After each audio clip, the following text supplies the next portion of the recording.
പ്രധാനപ്പെട്ടത് മാത്രമാണ് പറയുന്നത്, എന്തായാലും പഠിച്ചു വെക്കുക കേട്ടോ.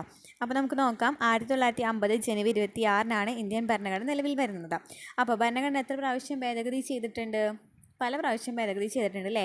എന്നാൽ ആമുഖ ഭേദഗതി ചെയ്തിട്ടുള്ളത് ഒരു പ്രാവശ്യമാണ് എന്ന് നമ്മൾ ഇപ്പോൾ പഠിക്കാനുള്ളതാണ്. അപ്പോൾ നമുക്ക് നോക്കാം ഏതൊക്കെ പ്രധാനപ്പെട്ട ഭേദഗതികളാണ് ഉള്ളതെന്ന്.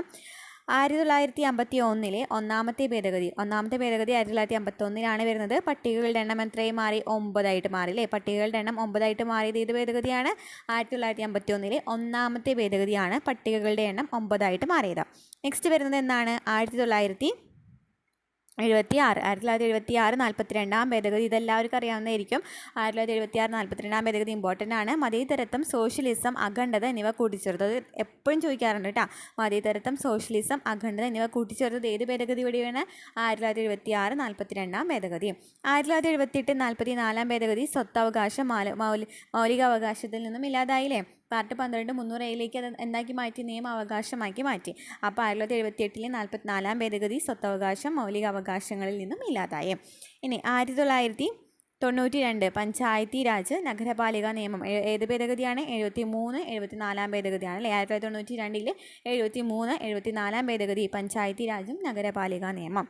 2002 വിദ്യാഭ്യാസ മൗലിക അവകാശമായത് ഏതാണ്? 2002 86-ാം ഭേദഗതിയാണ് അല്ലേ? 2016 101-ാം ഭേദഗതിയാണ് ചരക്ക് സേവന നികുതി GST നടപ്പിലാക്കിയത്. 2016 101-ാം ഭേദഗതിയാണ്. ഇനി എല്ലാ അവസാനത്തെ ഭരണഘടനാ ഭേദഗതിയെക്കുറിച്ചിട്ടും ഇവിടെ എഴുതാൻ പറഞ്ഞിട്ടുണ്ട്. അപ്പോൾ നമുക്ക് നോക്കി നോക്കാം.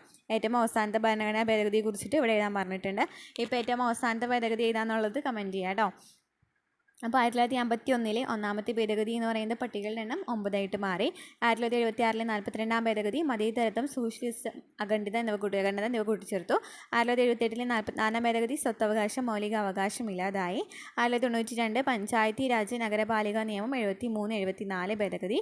2002 വിദ്യാഭ്യാസ മൗലികാവകാശമായി എന്നാണ്? 2002 86-ാം ഭേദഗതി. 2016 101-ാം ഭേദഗതി. പിന്നെ ഏറ്റവും അവസാനത്തെ ഭരണഘടനാ ഭേദഗതിയാണ് ഏതാണ്?